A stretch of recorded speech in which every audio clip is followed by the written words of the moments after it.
कोई कह रहा है 400 पार, कोई कह रहा है 150 पार। अब जनता बताएगी कि किसका कितना पार। क्या लगता है भैया? देखिए मैं सुल्तानपुर उत्तर प्रदेश से हूँ। मैं इस बात की गारंटी लेता हूँ, यहाँ पे देखिए सब बीजेपी विरोधी हैं, फिर भी मैं इस बात की गारंटी आप लेता हूँ कि बीजेपी समर्थक हैं? नहीं, बिल्कुल नहीं। लेकिन मैं फिर भी इस बात की गारंटी लेता हूँ कि बीजेपी सरकार बना लेगी, अच्छे बहुमत से बना लेगी। क्यों? अभी जैसे भैया ने कहा कि मैं मुस्लिम हूँ और उन्होंने कहा कि मैं गठबंधन इंडिया को दूँ। आप बताइए कि बीजेपी कहाँ है या कांग्रेस कहाँ है? आप देखिए असम है, असम में जो मुख्यमंत्री है वो पहले कांग्रेस का था, आज वो बीजेपी का है। ठीक है, महाराष्ट्र में देखिए पहले वो कांग्रेस का था, आज वो बीजेपी का। वही कांग्रेस तो घूम के बीजेपी में आ जाती है।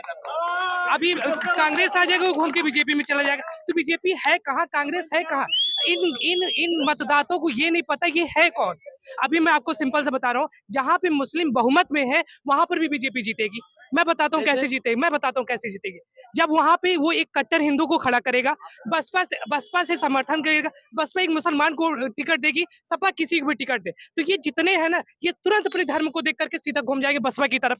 अब वहां पर भी गठबंधन को हारना है। भाई पहले इनसे पूछो ये जाति धर्म को देख के वोट क्यों देते हैं, और जब तक ये जाति धर्म को वोट देंगे तब तक बीजेपी आएगी आएगी आएगी।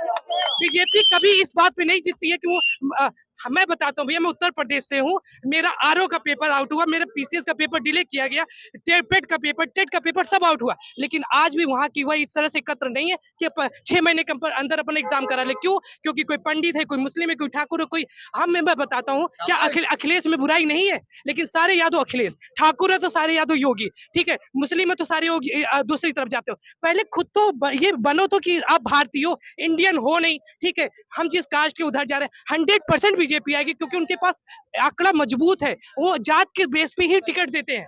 मैं बताता हूँ लखीमपुर खीरी से जिसने किसानों पे चलाया गाड़ी वही जीत गया, क्योंकि वो ब्राह्मण था, ब्राह्मणों के वहां पे वोट ज्यादा है। आप खुद से सोचिए ना। अब ये भाई ये कह रहे हैं कि आप इंडिया को देखो, कौन सा राहुल गांधी की गारंटी है कि वो जीतेगा, वो सबको भरेगा? मैं आपको एग्जाम्पल देता हूँ। एक है हमारे यहाँ ब्रिजभूषण सिंह, उनको जब बीजेपी ने कहा कि अभी डिले कर रहे हैं, हम आपको टिकट नहीं देंगे, तुरंत हमारी अखिलेश यादव आके सामने कह रहे हैं हम टिकट देंगे। कहां पर है डेमोक्रेसी? लोकतंत्र कहां पर है? हमारी हक की बात कौन सुनेगा? हमारी हक की बात राहुल करेंगे? आप सोचिए ये केजरीवाल करेंगे। अगर आप नेता थे तो आप क्यों गए दोबारा कांग्रेस से हाथ मिलाने के? आप खड़े होते, जनता आपको चुनती। हाँ, एक नेता था वरुण गांधी जो बीजेपी में रह करके भी युवाओं की बात करता था। बीजेपी ने टिकट नहीं दिया, लेकिन किसी ने उसकी तरफ से बोलने नहीं गया। क्यों युवा नहीं बोले? ये भाई साहब है, अभी हमको यहाँ खड़े होकर कह रहे हैं कि गठबंधन जीतेगी। घंटा गठबंधन जीतेगी? अरे भाई, उसमें आपने खुद इतना डाइवर्सिटी फैला रखी है, कैसे जीत जाएगी गठबंधन? हाँ, बोलिए। कैसे जीत जाएगी गठबंधन? एक चीज आप ठीक है, मैं बताता हूँ भैया डेमोक्रेसी क्या हमारे इंडिया में। अभी पहले मतदान पड़ा 60% पड़ा, गठबंधन के बावजूद भी एक डिस्ट्रिक्ट में 5 लोग कम से कम खड़े हैं। जो जीतेगा 21 से 22% पाएगा। अब यही सब हर डिस्ट्रिक्ट का रेशियो है। अब 21-22% वोट पाने वाला 100% का प्रतिनिधित्व कर रहा है। ये डेमोक्रेसी है इंडिया की। ये सीधा सीधा ये कि यहाँ के लोग बिल्कुल अनलिटरेट हैं, बिल्कुल पढ़े लिखे नहीं है। कहने के लिए यूपीएससी की तैयारी करने हुए आए, उससे पूछो तो सबसे पहले बताएंगे कि हम फला जात के फला कास्ट के। अच्छा, राहुल गांधी जी ने जैसे कहा है कि जातीय जनगणना होनी चाहिए, आप इसके सहमत हैं? बिल्कुल होनी चाहिए जाति गणना, खास करके उत्तर प्रदेश और बिहार में होना चाहिए। क्यों होना चाहिए? क्योंकि यही दो ऐसे राष्ट्र हैं जिसमें बीपी सिंह की सरकार में जबरदस्ती यादवों को ओबीसी मिलाया गया, और सबसे ज्यादा ओबीसी का फायदा, सबसे ज्यादा पिछड़े का फायदा उठाने वाला जाति यादव है। उन्हें पता होनी चाहिए कि जो जातवादी जनगणना की बात कर रहे हैं, असल में वही सबसे बड़ी जातिवाद है। हमारे भारत में एक सच्चा लीडर नहीं है। यही रीजन है कि मैं युवा हूँ, ये युवा सब बेरोजगार है। एक सच्चा लीडर नहीं है, चाहे वो मोदी हो, चाहे राहुल हो, चाहे अखिलेश हो, चाहे केजरीवाल, एक सच्चा लीडर नहीं। ये बात मैं छाती ठोक के कह सकता हूँ कि ये राम का देश राम भरोसे चल रहा है।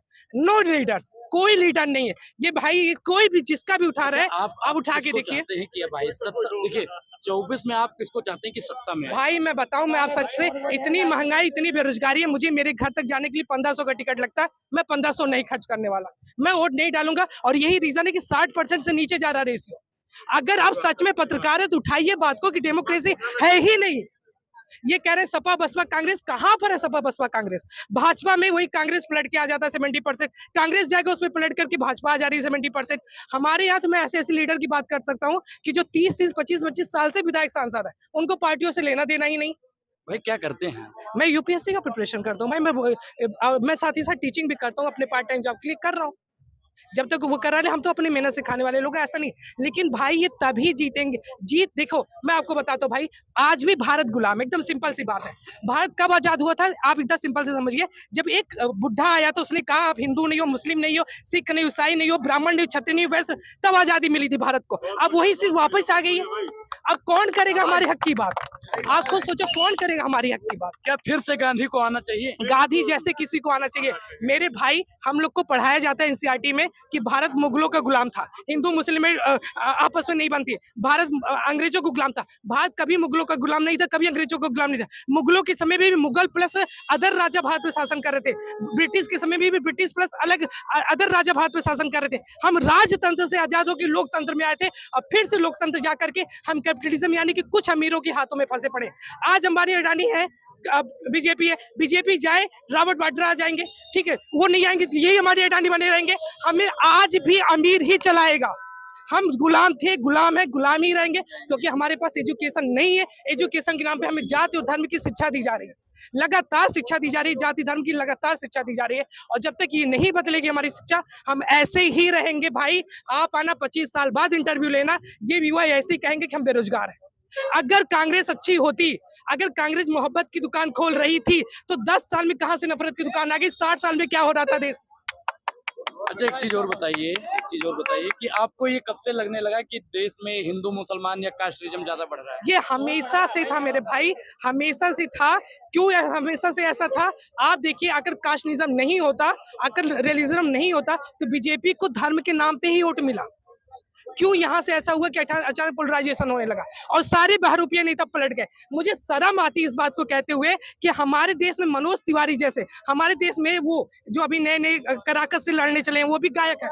हमारे देश में गोरखपुर के जो सांसद है रवि किशन जी, ऐसे लोग सभा जा रहे हैं। अरे उससे सीधा सा पूछ लो भैया, आर्टिकल 21 में कितने पार्ट है, कौन कौन से हमें अधिकार मिले, घंटा बता पाएंगे?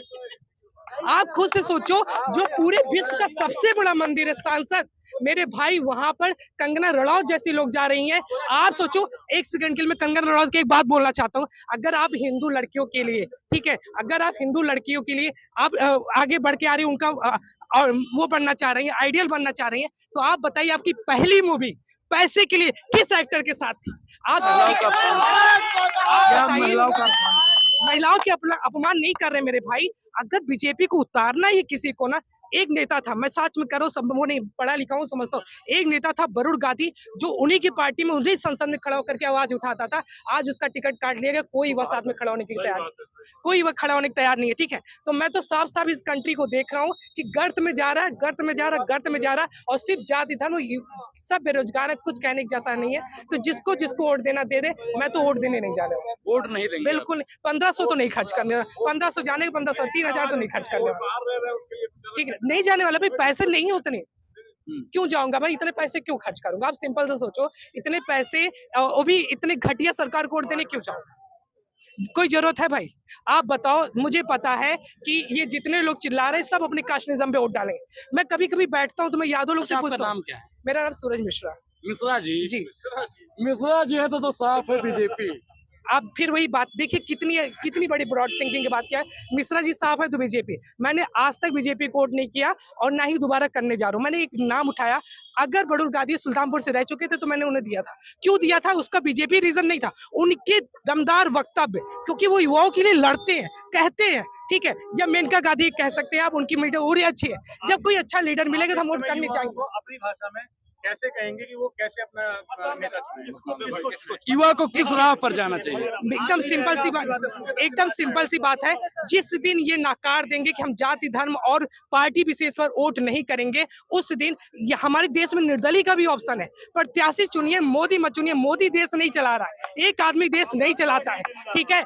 आपको कौन चला रहा है देश को? एकदम सिंपल सी, आप लोग आईपीएल चल रहा है इस टाइम पे, एकदम सिंपल सा सोचिए, आईपीएल चल रहा है, मुंबई इंडियंस किसकी टीम है? अंबानी की टीम है। जब मुंबई इंडियंस जीतता तो हम लोग कहते हैं अंबानी की टीम जीत रही है। ठीक इसी तरह से कैप्टनसी भले ही मोदी जी कर रहे हैं, पर वो पूरी टीम अंबानी की। आप समझ रहे हैं? तो ये हमें कैपिटलिज्म ही चला रहे हैं, हमें अमीर लोग ही चला रहे हैं, हमें कोई मोदी और वो नहीं चलाने आ रहा है। अब आप सोचिए कि मुझे शर्म आती है ये कहते हो कि भारत में तो हिंदुओं को कोई लीडर है ही नहीं। वो हिंदुओं के नाम पे इतने करप्ट हैं, मैं उन सारी बातों को नहीं कह सकता कि वो बीप कंपनी से पैसा लिए हैं, वो केदारनाथ में सोने का घोटाला कर रहे हैं, वो क्या कर रहे हैं मैं वो सब नहीं कहने जा रहा, लेकिन इतना पता है कि भारत में लीडर है ही नहीं जो सच्चाई है। आपने 10 मिनट में बहुत बड़ी बात कह दी, बहुत बहुत धन्यवाद। Thank you. पेड़ कटने के पीछे कोई किस्सा न होता अगर कुल्हाड़ी के पीछे लकड़ी का हिस्सा न होता। शुक्रिया, धन्यवाद।